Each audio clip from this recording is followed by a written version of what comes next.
Hello everyone. তো নিশ্চয়ই তোমরা সবাই ভালো রয়েছো। তো আজকে আমরা দশম শ্রেণীর যে আলো চ্যাপ্টারটা শুরু করেছিলাম তার একটা ছোট্ট ভিডিও আমরা আনছি, যেখানে আজকে আমরা আলোচনাটা করব গোলীয় যে দর্পণ সম্পর্কে আমরা পড়াচ্ছিলাম। সেই গোলীয় দর্পণের যে বক্রতা ব্যাসার্ধ এবং ফোকাস দৈর্ঘ্য, সেই দুটোর মধ্যে যে একটা সম্পর্ক রয়েছে, যেটা আমরা যদি বক্রতা ব্যাসার্ধকে আর দিয়ে প্রকাশ করি এবং ফোকাস দৈর্ঘ্যকে এফ দিয়ে প্রকাশ করি, তাহলে আমরা দেখব যে বক্রতা ব্যাসার্ধ হচ্ছে ফোকাস দৈর্ঘ্যের দ্বিগুণ। এইটার প্রমাণটা আমরা গোলীয় দর্পণের ক্ষেত্রে করব। তো এখন গোলীয় দর্পণ বলতে উত্তল দর্পণ আর অবতল দর্পণ, এই প্রধান দু প্রকার নিয়ে আমরা এখানে আলোচনা করছি। তো ওই দুই প্রকার দর্পণের মধ্যে যে ওই সম্পর্কটা আমরা আলোচনাটা করব। দ্বিতীয় আর একটা বিষয় নিয়ে আলোচনা করব, সেটা হচ্ছে যে গোলীয় দর্পণে প্রতিবিম্ব গঠন কি করে হয়ে থাকে, প্রতিবিম্ব গঠন করার জন্য কোন কোন রশ্মিগুলো নিয়ে আমরা প্রতিবিম্ব আঁকবো, সেই বিষয়টা নিয়ে একটু আমরা ছোট্ট আলোচনাটা করব। তো এর আগের ক্লাসে আমরা গোলীয় দর্পণের যে বিভিন্ন ভৌত যে সংজ্ঞাগুলো আমরা পড়েছিলাম, যেখানে কোনো একটা দর্পণকে তাকে তার বৈশিষ্ট্যমূলক সংজ্ঞা বলে আমরা বলেছিলাম। যেমন তার হচ্ছে মেরু ছিল, বিভিন্ন যে সংজ্ঞাগুলোর মধ্যে মেরু ছিল, বক্রতা কেন্দ্র ছিল, বক্রতা ব্যাসার্ধ ছিল, তাছাড়া ফোকাস কি, ফোকাস দৈর্ঘ্য কি, উন্মেষ কি, এই সমস্ত বিষয়গুলো আমরা আলোচনাটা করেছিলাম। তো সেখানে আমরা বলেছিলাম যে আলোর ক্ষেত্রে আলোর যে প্রতিফলন ধর্মটা আমরা এখানে আলোচনা করছি, এখানে আমরা এটাকে জ্যামিতিক আলোক বিজ্ঞান নাম দিয়েছি, কারণ আলোর তরঙ্গ দৈর্ঘ্যটা কি হচ্ছে যে খুব ছোট। আমরা যে যন্ত্রগুলো বা এখানে যে দর্পণগুলো ইউজ করছি, তাদের আকার আকৃতির তুলনায় আলোর তরঙ্গ দৈর্ঘ্য অত্যন্ত ছোট হওয়ায় আমরা আলোটাকে এখানে তার তরঙ্গটাকে আমরা না ধরে তরঙ্গের যে যে দিকে অগ্রসর হয় সেই দিক বরাবর একটা রশ্মি নিচ্ছি এবং তীর চিহ্নযুক্ত রশ্মি দিয়ে আমরা ছবিগুলো আঁকবো। তো এক্ষেত্রে আমরা আরো একটা জিনিস সেখানে জেনেছিলাম যে আলোর যে কোনো দর্পণের ক্ষেত্রে এই যে ফোকাস দৈর্ঘ্য হোক কিংবা যে বিষয়টা আলোচনা করেছিলাম, সেই দৈর্ঘ্যটা কিন্তু মাধ্যমের উপর নির্ভর করে না। দর্পণের ক্ষেত্রে বিশেষ করে দর্পণটাকে যদি আমরা বায়ু মাধ্যমে রেখে সেই দর্পণের বক্রতা ব্যাসার্ধ বের করি কিংবা তার যে ফোকাস দৈর্ঘ্য বের করি, সেই মানগুলো কিন্তু যে আলোক রশ্মির বর্ণের উপরও যেমন নির্ভর করবে না, যে দর্পণটাকে কোন মাধ্যমে রেখেছি, এখানে বায়ু মাধ্যমে না রেখে পুরো সমগ্র ব্যবস্থাটাকে যদি আমরা জলের মধ্যেও রেখে করি বা অন্য কোনো আলোকীয় মাধ্যমের মধ্যে রেখে করি, সেক্ষেত্রেও তার কোনো পরিবর্তন হবে না, সেটা আমরা জেনেছি। তো এখন আমরা যে দুটো বিষয় অর্থাৎ বক্রতা ব্যাসার্ধ এবং যে ফোকাস দৈর্ঘ্যের মধ্যে সম্পর্কটা নির্ণয় করব, তো সেটা করার জন্য আমরা দুটো দর্পণের ছবিটা আমরা আগে থেকে এঁকে রেখেছি। তার কারণ হচ্ছে আমাদের খুব ছোট একটা ভিডিও করতে চাইছি, দীর্ঘায়িত হবে না।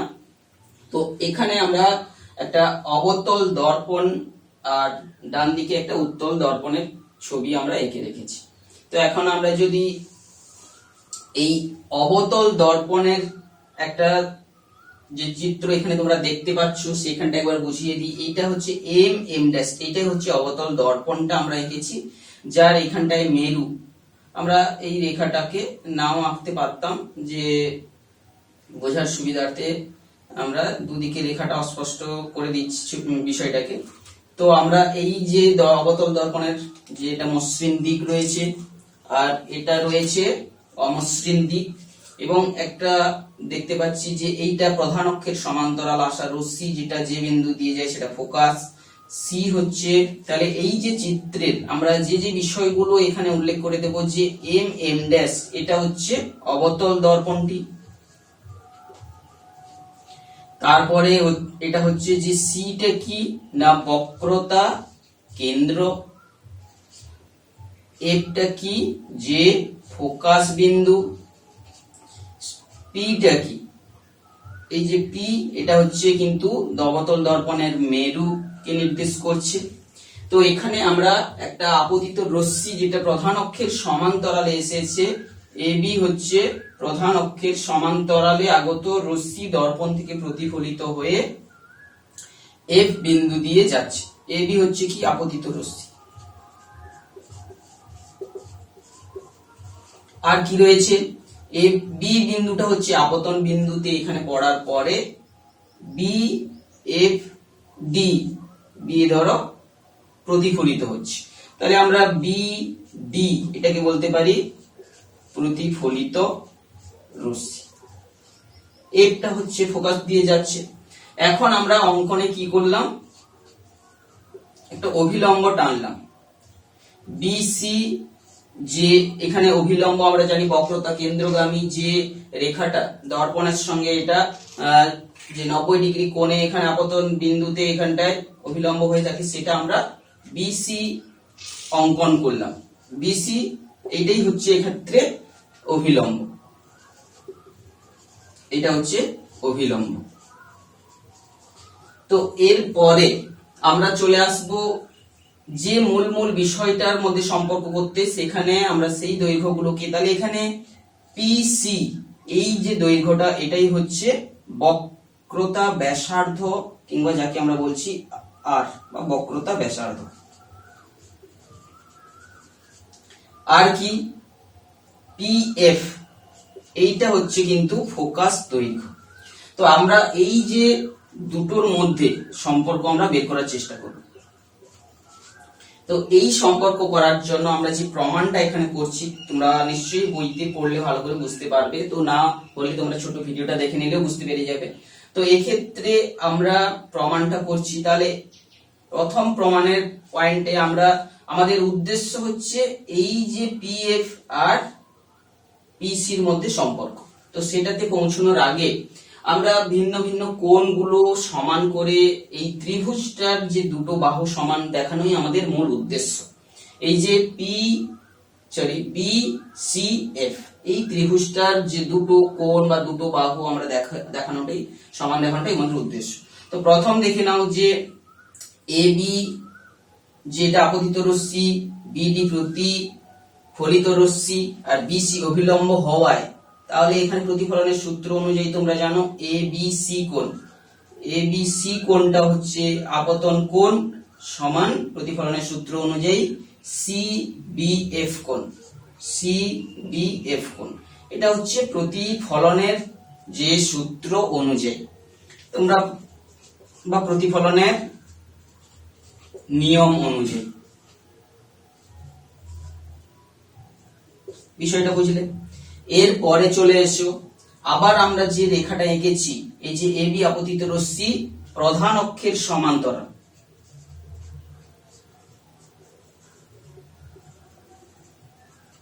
এই যে বিসির এবি রশ্মিটা প্রধান অক্ষের সমান্তরাল এবং দেখো বিসি ভেদক, তাহলে এখানে তোমরা দেখতে পাচ্ছ যে এবি সমান্তরাল যে ধরো হচ্ছে সিএফ বা পিসি, এইটা সমান্তরাল এটা, আর হচ্ছে বিসিটা হচ্ছে ভেদক। তাহলে এখন দুটো সমান্তরাল সরলরেখা এবং একটা ভেদক হলে তোমরা জানো যে একান্তর কোণগুলো সমান হয়, এই কোণটা সমান এই কোণটা একান্তর কোণ। তাহলে চলে এসেছি যে এবিসি কোণ, এবিসি কোণটা যেটা আপতন কোণ ছিল সেটাই আবার যে বিসিএফ কোণ, বিসিপি কোণ কিংবা বিসিএফ কোণ। বিসিপি কোণ প্রথমে লিখবে, তারপর লিখবে বিসিএফ কোণের সঙ্গে, কারণ সিপিএফ একই সরলরেখায় অবস্থিত, এটা হচ্ছে একান্তর কোণ। বুঝা গেল? তাহলে প্রথম যে দুটো কোণ সমান করলাম প্রতিফলনের সূত্র অনুযায়ী, আর পরের যে আবার এখানে আমরা আবার লিখে আরেকটা পয়েন্টে এটা করলাম। তাহলে প্রথমে প্রতিফলনের নিয়ম থেকে আর তারপর একান্তর কোণ থেকে তোমরা দুটো কোণ সমান করে দিলে। তাহলে দেখো এবারে ত্রিভুজ বিসিএফ এর দেখতে পাচ্ছ দুটো কোণ সমান হয়ে যাচ্ছে। কোন দুটো কোণ সমান হয়ে যাচ্ছে না, ধরো সিবিএফ কোণ, সিবিএফ কোণটা সমান হয়ে যাচ্ছে ধরো বিসিএফ কোণ, বিসিএফ কোণ। তাহলে দুটো কোণ যদি সমান হয় এটা হচ্ছে ত্রিভুজটা হয়ে যাচ্ছে সমদ্বিবাহু ত্রিভুজ, সমদ্বিবাহু ত্রিভুজ। আর সমান কোণের বিপরীত বাহুগুলো কি হবে? সমান হবে। অতএব আমরা বলতে পারি বিএফ এই যে বাহুটা সমান কোণগুলোর বিপরীত বাহু সমান হয় সিএফ।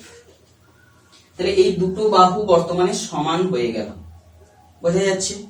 তো এই দুটো বাহু যে সমান হলো, এখন আমরা যদি উপাক্ষীয় রশ্মির কথা আলোচনা করি, ক্ষুদ্র উন্মেষ যুক্ত যে দর্পণের ক্ষেত্রে উপাক্ষীয় রশ্মি কাকে বলে? আমরা বলেছিলাম যে সমস্ত রশ্মিগুলো প্রধান অক্ষের সঙ্গে খুব সামান্য কোণ করে যাবে, অর্থাৎ যে সমস্ত রশ্মিগুলো পুরো মেরুর কাছ দিয়ে যাচ্ছে সেইগুলোকেই বলা হচ্ছে। অর্থাৎ উপাক্ষীয় রশ্মির ক্ষেত্রে, উপাক্ষীয় রশ্মি ক্ষেত্রে আমরা জানি যেটা পুরো প্রধান অক্ষের কাছ দিয়ে যাবে বা খুব সামান্য কোণ করে যাবে, তখন বি বিন্দুটা কি হবে? পি বিন্দুর খুব কাছে থাকবে। বি ও পি বিন্দু প্রায় সমাপতিত হয়ে যাবে, খুব কাছ দিয়ে যাবে, মানে আমরা ধরছি যে সমাপতিত হবে। তাহলে বি বিন্দুটা বর্তমানে পির কাছাকাছি চলে আসবে, অর্থাৎ বি হয়ে যাবে পি। তাহলে আমরা যেটা বলছিলাম বি এফ, যেটা বলছিলাম সেটা হয়ে যাবে পি এফ। তাহলে পি এফ সমান এফ সি। তাহলে তখন হয়ে যাবে, তখন কি হয়ে যাবে? পি এফ সমান এফ সি। এখন পি এফ সমান এফ সি, আবার এই দুটোর যোগফল তো হচ্ছে আর, কারণ আমরা পি সি যাকে আমরা ধরে নিয়েছি আর, তাহলে আর সমান তাহলে হয়ে যাচ্ছে, আর এই দৈর্ঘ্যটা তো এফ, তাহলে সমান এফ, এই দুটো দৈর্ঘ্য সমান এফ। অতএব আমরা বলে দিতে পারছি পিসি সমান, এইটা হচ্ছে এ প্লাস এফ মানে 2f, কিংবা আর সমান আমরা পেয়ে যাচ্ছি 2f। এটা প্রমাণ হলো। তাহলে আমরা যে অবতল দর্পণের ক্ষেত্রে উপাক্ষীয় রশ্মির ক্ষেত্রে আমরা এটা প্রমাণ করলাম। এটা কোন রশ্মির ক্ষেত্রে? তাহলে আমরা প্রমাণ করলাম উপাক্ষীয় রশ্মি। প্রথম যে আমাদের যে এখানে শর্তটা থাকবে, দ্বিতীয় হচ্ছে ক্ষুদ্র উন্মেষ যুক্ত দর্পণ। এই দুটো আমাদের শর্তটা প্রযোজ্য হলে তবে এই প্রমাণটা আমরা করতে পারবো। তো আমরা যেমন ভাবে অবতল দর্পণের ক্ষেত্রে এই প্রমাণটা করলাম, ঠিক এর পরে চলে আসছি আমরা যে একটা উত্তল দর্পণ এঁকে রেখেছি তার ক্ষেত্রেও আমরা একই জিনিসটাকেই প্রমাণ করব। তো এখানে তো যে যে বিষয়গুলো আছে সেইগুলো আমরা ছবিতে যেটা এঁকে রেখেছি সেইটা কি আগে তাকে চিহ্নিত করে তাকে বোঝাও যে কিটা লিখেছি সেটা বলতে হবে। তাহলে এম এম ড্যাশ, এটা একটা যে উত্তল দর্পণ, এটা জানলাম, যার কিনা এই ভেতরের দিকের গুলোকে আমরা সাধারণত সলিড লাইন না এঁকে কেন ডট ডট লাইন এঁকেছি তোমরা নিশ্চয়ই বুঝেছো যে এটা হচ্ছে বাস্তবে কিন্তু ওইদিকে আমাদের আলোক রশ্মি গুলো যায় না, তো সেই জন্যই আমাদের ভেতরের দিকে সমস্ত রশ্মি গুলো ডট ডট করে আঁকা রয়েছে। তো এবারে হচ্ছে কি এম এম ড্যাশটা উত্তল দর্পণ, তার সি হচ্ছে বক্রতা কেন্দ্র, এফ হচ্ছে ফোকাস দৈর্ঘ্য, পি হচ্ছে তার মেরু এঁকে রেখেছি, সিপিএক্স এটা হচ্ছে প্রধান অক্ষ, ঠিক আছে। এ বি এটা হচ্ছে কি আপতিত রশ্মি। এখানে আমরা একটা যে বক্রতা কেন্দ্র আর আপতন বিন্দু সংযুক্ত সরলরেখাকে এঁকে এটাকে বাড়িয়ে দিয়েছি, এটা হয়ে যাচ্ছে তোমাদের। তাহলে সি বি যে আমরা যুক্ত করেছি, আর অঙ্কনে আমরা কি করেছি সিবি যুক্ত করেছি,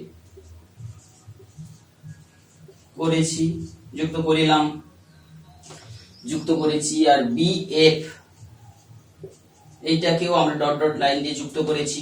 তাহলে আমরা জেনেছি যে উত্তল দর্পণের ক্ষেত্রে প্রধান অক্ষের সমান্তরালে আসা আলো রশ্মি এমন ভাবে প্রতিফলিত হবে যেন মনে হচ্ছে সে ফোকাস থেকেই আসছে, সেই অনুযায়ী আমরা এটাকে বাড়িয়েছি।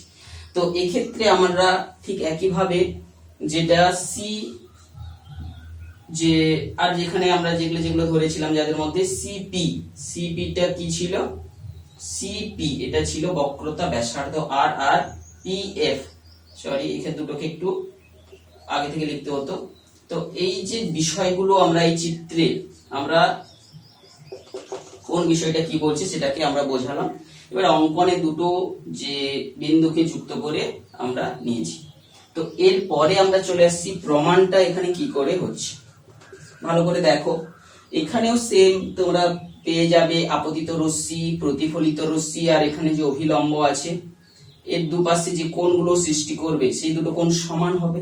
প্রতিফলনের সূত্র অনুযায়ী কি হয়, আপতন কোণ সমান প্রতিফলন কোণ, অর্থাৎ এটা পেয়ে যাচ্ছ এ বি, তবে এখানে নাম দিয়ে রাখো ওয়াই, অভিলম্বটা এ বি ওয়াই, এই কোণটার সমান দেখো সি বি ওয়াই কোণ, সি বি ওয়াই কোণ। এটা কি হচ্ছে, দুটো কোণ কেন সমান হচ্ছে না, প্রতিফলনের সূত্র অনুযায়ী আমরা জানি আপতন কোণ সমান, এটা প্রতিফলন কোণ হয়, সরি প্রতিফলনের সূত্র অনুযায়ী।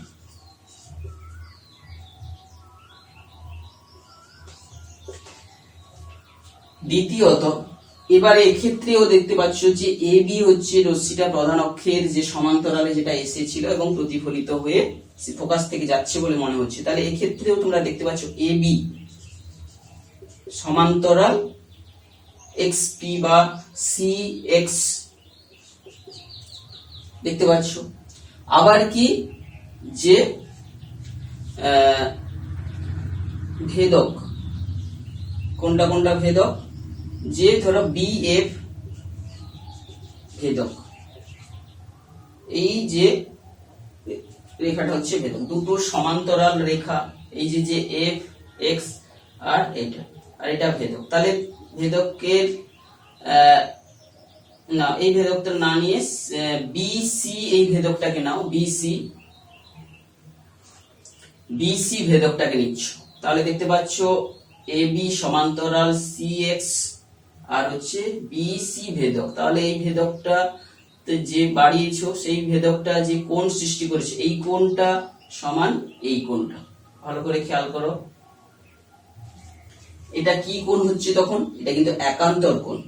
তাহলে এ বি সমান্তরাল এক্স সি এবং বিসি ভেদক, তাহলে এখানে হচ্ছে তোমাদের এক্স বি এ কোণ, এক্স বি এ কোণ সমান অনুরূপ কোণ বি সি এফ কোণ, বিসি এফ কোণ। এটা হচ্ছে কি কোণ না অনুরূপ কোণ,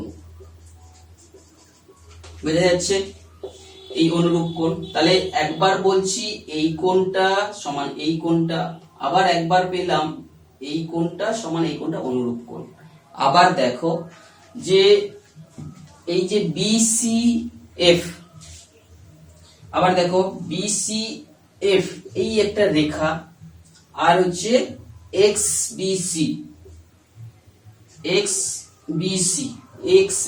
ওয়াই বিসি, এই যে দুটো রেখা বি বিন্দুতে, যে দুটো বি বিন্দুতে ছেদ করেছে, এই দুটো রেখা ছেদ করলে আমরা জানি যে কোণগুলো হয় বিপ্রতীপ কোণ, এই কোণটা সমান এই কোণটা, অর্থাৎ সি বি ওয়াই কোণ, সি বি যে ওয়াই কোণটা হচ্ছে সি বি ওয়াই কোণটা বোঝা যাচ্ছে, সি বি ওয়াই কোণ সমান সি বি, সরি এটাকেও সি নাম দেওয়া হয়েছে, তো এই ক্ষেত্রে একটা তো সমস্যা হয়ে গেছে, তো এটাকে সি নাম না দিয়ে এটাকে তোমরা ডি নামটা দাও, কারণ সিটা একবার ব্যবহার হয়েছে, তো এই জায়গাগুলোতে তোমরা ডি করো, একটু গন্ডগোল হয়ে গেল ডি। আর সি এক্স সমান্তরাল এগুলো সব ঠিক আছে।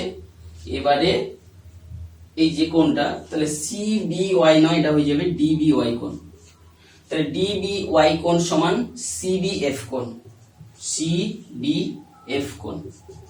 এই দুটো কোণ কি কোণ না বিপ্রতীপ কোণ, বোঝা গেছে। তাহলে আমাদের মূল লক্ষ্য হচ্ছে যে ত্রিভুজের দুটো বাহুকে সমান করা, তার জন্য দুটো কোণকে সমান করতে হচ্ছে। তাহলে দেখো এখন ত্রিভুজ C F B F, C B F, C B F ত্রিভুজটার দেখো একবার আমরা প্রমাণ করেছি এই কোণটার সমান এই কোণটা, আবার একবার প্রমাণ করলাম এই কোণটার সমান এই কোণটা, আবার এই দুজন তো সমান প্রতিফলন সূত্র, তাহলে এই দুটো কোণ সমান হয়ে যাচ্ছে। ত্রিভুজের যে দুটো কোণ সমান হচ্ছে সিবিএফ কোণ, সিবিএফ কোণ আর হচ্ছে বিসিএফ কোণ, দুটো কোণ সমান হয়ে গেল। একই ত্রিভুজের দুটো কোণ সমান হওয়া মানে এটা একটা সমদ্বিবাহু ত্রিভুজ, সমান কোণগুলোর বিপরীত বাহুগুলো সমান হয়ে যায়। অতএব কি হচ্ছে না সিএফ, সিএফ সমান হচ্ছে বিএফ। বোঝা যাচ্ছে? এখন ঠিক আগের ক্ষেত্রে আমরা যেমন বলেছিলাম যে দুটো কন্ডিশনে এটা সব প্রমাণ করা সম্ভব হবে, সেই কন্ডিশনটা কি উপাক্ষীয় রশ্মির ক্ষেত্রে। উপাক্ষীয় যদি রশ্মির ক্ষেত্রে, উপাক্ষীয় রশ্মির ক্ষেত্রে এই যে এবি রশ্মিটা কিন্তু পুরো কাজ দিয়ে যাবে, অর্থাৎ বি বিন্দুটা কি হবে, পি সমাপতিত হবে। দুটো রশ্মি যদি সমাপতিত হয়ে যায় তাহলে আমরা যেটাকে এফ বি বলছিলাম সেটা হয়ে যাবে এফ বি, সমাপতিত হবে। তখন আমরা কি হচ্ছে, অতএব তখন হয়ে যাবে সিএফ সমান, সিএফ সমান তখন হয়ে যাবে এই যে এফ বি যেটা বলছিলাম হয়ে যাবে এফ পি, এফ পি। তো এই যে দৈর্ঘ্যগুলো অর্থাৎ হয়ে গেল এই দুটোই সমান হয়ে গেল, এফ হয়ে গেল, এই সবাই এরা হয়ে গেল এফ, এটাও এফ। এখন দেখো এই যে সিপি, সিপি সমান তাহলে হয়ে গেছে 2f বা r সমান 2f বা f সমান r/2, f সমান r/2, এই প্রমাণটা তখন হয়ে গেল। তাহলে আমাদের মূল লক্ষ্যটাই ছিল প্রধানত ত্রিভুজটার সমদ্বিবাহু প্রমাণ করাটা এবং উপাক্ষীয় রশ্মি। তো এইভাবে খুব সহজেই তোমরা বই থেকে পড়লে বুঝতে পারবে এবং ছোট্ট করে ভিডিওটাও যদি একবার তোমরা দেখে নাও বিষয়টা তোমরা বুঝবে।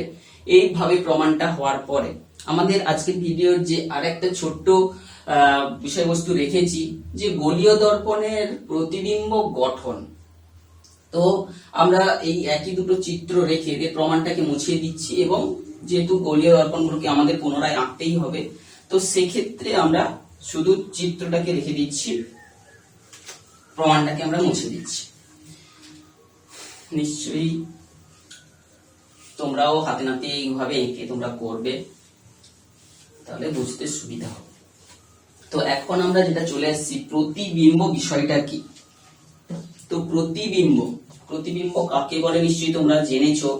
প্রতিবিম্ব জিনিসটা কি, যে কোনো জায়গা থেকে আলোক রশ্মি যেটা আসছে সেটা প্রতিফলিত হওয়ার পরে কিংবা আলোর যে আরো প্রতিসরণ ধর্মটা আছে, প্রতিসৃত হওয়ার পরে যদি অপর কোনো একটা বিন্দুতে সত্যিকারে মিলিত হয় কিংবা মিলিত হচ্ছে বলে মনে হয়, সেই যে দ্বিতীয় নম্বর বিন্দুটা আমরা পাবো সেটাকেই আমরা বলবো প্রথম বিন্দুর প্রতিবিম্ব। তাহলে ফার্স্ট তোমরা চলে এসো, প্রতিবিম্ব কাকে বলে নিশ্চয়ই বুঝলে। প্রতিবিম্ব হচ্ছে উৎসেরই যেন আরেকটা অবয়ব আমরা কল্পনা করছি কিংবা সত্যিকারের মিলিত হলে সেটা। তো প্রতিবিম্ব সৃষ্টির প্রক্রিয়ার উপর ভিত্তি করে সেটা সৎ প্রতিবিম্ব যদি সত্যিকারের কোনো বিন্দুতে মিলিত হয়, আর যদি কোনো বিন্দুতে মিলিত হচ্ছে বলে মনে হয় সেটা হচ্ছে অসৎ প্রতিবিম্ব। তাহলে প্রতিবিম্ব দু প্রকারের, একটা হচ্ছে সৎ আর একটা হচ্ছে অসৎ, যেগুলো অসৎ বিম্ব। তো প্রতিবিম্ব এবং তার দু প্রকার। আমরা এখন চলে আসবো এই প্রতিবিম্ব গঠন করার জন্য আমরা যে বৈশিষ্ট্যগুলো আমরা পড়েছি সেইগুলোর মধ্য থেকেই আমরা নির্বাচন করব হচ্ছে বিভিন্ন প্রকার রশ্মিগুলোকে। তো প্রতিবিম্ব অঙ্কনের জন্য আমরা যে যে শর্তগুলো জানি, যে একটা প্রধান অক্ষের সমান্তরালে যাওয়া আলোক রশ্মিগুলো কি হবে, দর্পণ থেকে প্রতিফলিত হওয়ার পরে সে ফোকাস বিন্দু দিয়ে যাবে। এটা হচ্ছে ধরো একটা বিশেষ রশ্মি যেটার বিশেষ শর্ত সে পালন করে। দ্বিতীয় আর একটা রশ্মি আমরা যেটা পড়েছি কি, যে কোনো একটা বিন্দু থেকে আলোক রশ্মি যেটা যদি বক্রতা কেন্দ্রগামী হয় কিংবা বক্রতা কেন্দ্র থেকে যাতায়াত করে সে কিন্তু প্রতিফলিত হয়ে আবার সেই বিন্দু দিয়েই ফিরে যাবে। দ্বিতীয় আর একটা যে আমরা শর্তগুলো জেনেছি, কারণ এখানে দর্পণ যে অভিলম্ব বরাবর আলোক রশ্মি যাওয়া মানে সেই বরাবর ফিরে আসে এবং এটা হচ্ছে একটা ব্যাসার্ধ এবং স্পর্শক পরস্পর লম্ব হয়ে থাকে।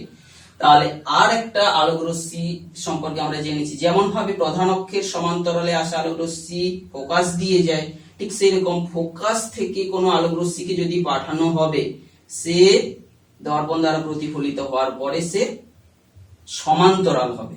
এটা আরেক ধরনের রশ্মি আমরা নির্বাচন করছি। তাহলে প্রতিবিম্ব অঙ্কনের জন্য আমরা যে রশ্মি চিত্রগুলো নেব, তিনটা রশ্মি প্রধানত আমরা নির্বাচন করতে পারি। সেই প্রধান তিনটা রশ্মি কি কি?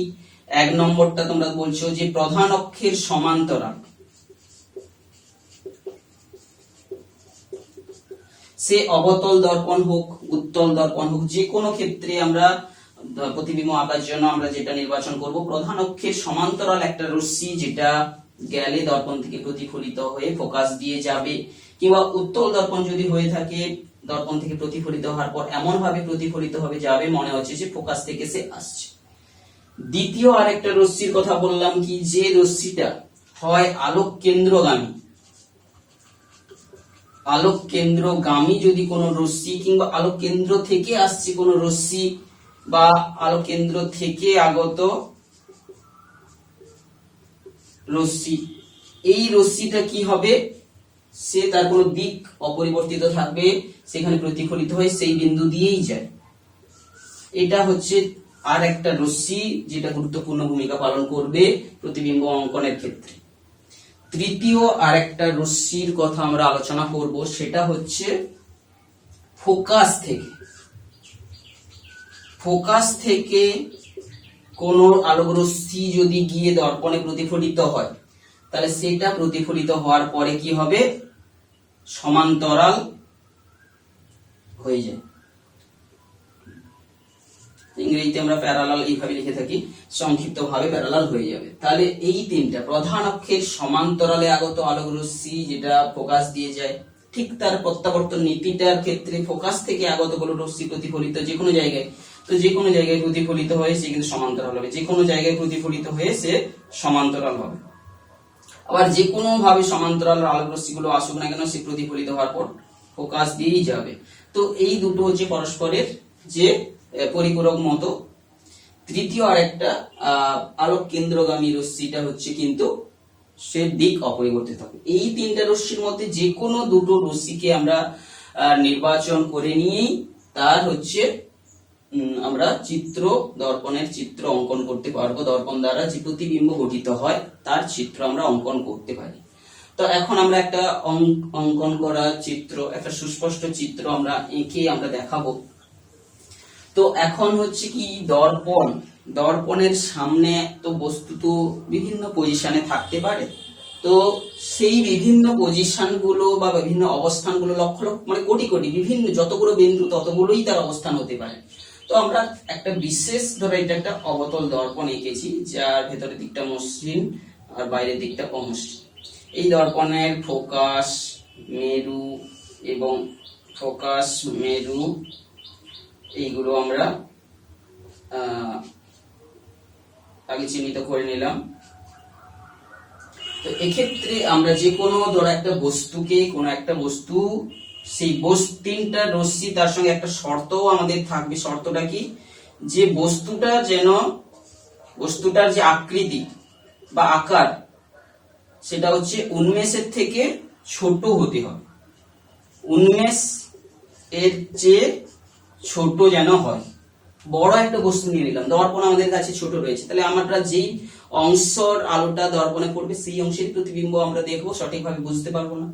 তো এক্ষেত্রে বস্তুটার শর্ত কি হবে, বস্তুটা কিন্তু আকৃতি উন্মেষের থেকে ছোট হবে। ধরো এমন একটা বস্তু, এইটাকে একটা বস্তু, আমরা বিজ্ঞানের ক্ষেত্রে ছোট সিম্বল ইউজ করে বস্তুটাকে তীর চিহ্ন যুক্ত এইভাবে একটা আকৃতির নাম দিলাম, এটাই বস্তু এ বি। তো এই বস্তু থেকে আগত রশ্মিগুলোর মধ্যে আমরা তিনটা রশ্মি নেব, বোঝা গেল? তাহলে এই বস্তুর, একটা বড় বস্তুর আমরা যদি প্রতিবিম্ব অঙ্কন করতে যাচ্ছি তাহলে প্রত্যেকটা বস্তুর তো প্রত্যেকটা বিন্দুই একটা আলোক উৎস। তো আমরা এই যে বস্তুটার একটা শীর্ষ বিন্দু আমরা চিহ্নিত করেছি বি, আর পাদবিন্দুটা হচ্ছে এ, এটা বি। তাহলে আমরা যে কোনো একটা বিন্দুটাই থেকে আগত রশ্মিগুলোকে নিয়ে আমি তার প্রতিবিম্বটা আগে অঙ্কন করি।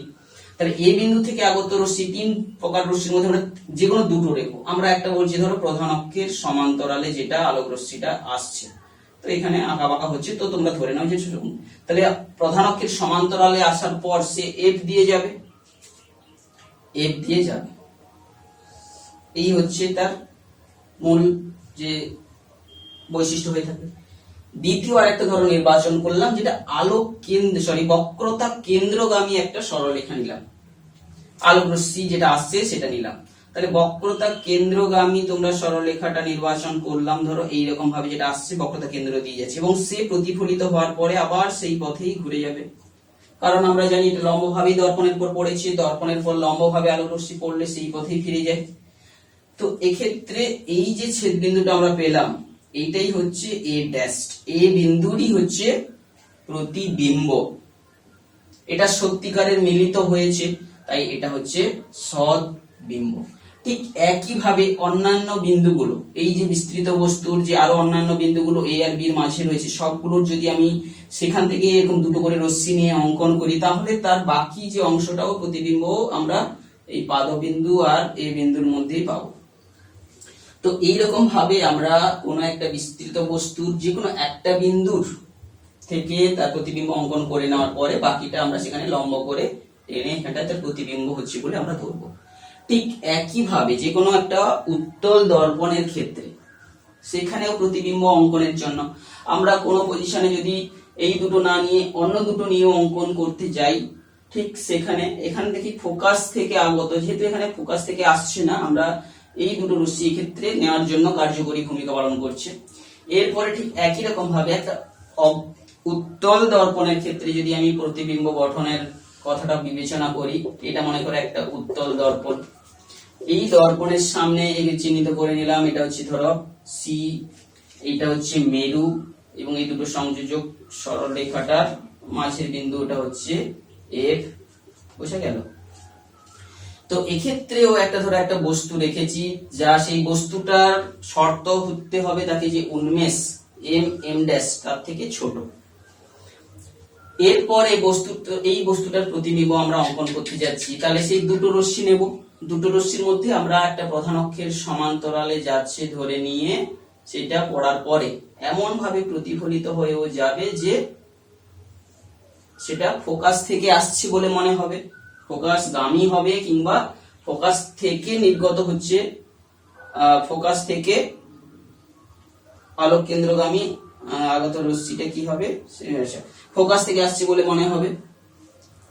আর একটা রশ্মি আমরা নেব, এই বিন্দুটার ধরো এই যে এই বিন্দুটারই প্রতিবিম্ব আমরা অঙ্কন করছি, অন্যান্য বিন্দুগুলো অসংখ্য উৎসগুলো হতে পারে একটা বৃহৎ বস্তু, তো সেই বাকিগুলোর আমরা চিত্র অঙ্কনে আমরা সেটা বাকিটা এমনি করে নেব। তো একটা বিন্দুর আমরা দেখাচ্ছি, এই বিন্দু থেকে আরেকটা যেটা আলোক রশ্মি যেটা হচ্ছে আলোক কেন্দ্রগামী হবে, এখানে কিন্তু একটা স্ট্রেট লাইন অঙ্কনটার ভুল হলে কিন্তু আমাদের চিত্রটা গন্ডগোল হয়ে যাবে। তো এখানে আমরা পরবর্তী ক্লাসে আমরা নিশ্চয়ই একটা স্কেল এনে করব। তো এইরকম একটা আলোক রশ্মি যেটা বক্রতা কেন্দ্রের দিকে যাচ্ছে, বারবার আলোক কেন্দ্রটা চলে আসছে যেটা আমরা লেন্সে পড়ে থাকি, তো এখানে বক্রতা কেন্দ্রের দিকে আলোক রশ্মিটা যেটা যাচ্ছে সেটা জানি যে আমি দর্পণের পর ওখানে লম্বভাবে পড়েছি, তো ওখানে প্রতিফলিত হয়ে ঘুরে যাচ্ছে। তো এই যে দুটো রশ্মির কাল্পনিক ভাবে যদি পিছনের দিকে বর্ধিত করি, এই যে বিন্দুটা পাচ্ছি এ ড্যাশ, এই যে বিন্দুটা এটাই হচ্ছে এই বিন্দুর প্রতিবিম্ব। এখন অবতল দর্পণের ক্ষেত্রে আমরা যেখানে আমরা পেয়েছিলাম এটা সৎ বিম্ব, সৎ পাচ্ছিলাম, উত্তল দর্পণের ক্ষেত্রে তোমরা দেখো উত্তল দর্পণ কিন্তু এখানে সত্যিকারে মিলিত হয়নি, কাল্পনিক ভাবে মিলিত হচ্ছে বলে মনে হচ্ছে, এটা হচ্ছে অসৎ বিম্ব, প্রতিবিম্ব তৈরি করছে। তো এইভাবে আমরা প্রথম আজকের যে প্রতিবিম্ব কি জিনিস, প্রতিবিম্ব কি করে গঠিত হয়, গঠিত করার জন্য যে রশ্মিগুলোকে নেব এবং প্রতিবিম্ব করার জন্য বস্তুটার উপর কি শর্ত থাকতে হবে, বস্তুটার আকৃতি বা আকারটাকে যে উন্মেষ থেকে ছোট হতে হবে, তো এই বিষয়টা আমরা আজকে ছোট্ট একটা ভিডিওতে আলোচনা করলাম। এর পরের ক্লাসে বিভিন্ন প্রকার দর্পণে যে প্রতিবিম্বগুলো গঠিত হয় বস্তুর বিভিন্ন অবস্থানের জন্য তার একটা কম্প্যাক্ট আমরা তথ্য সংগ্রহ করব, যেটা থেকে তোমরা বিভিন্ন প্রশ্নগুলো এখান থেকে পরীক্ষার জন্য করতে পারবে। তো আজকে নিশ্চয়ই পড়াটা তোমরা ভালো করে বুঝলে।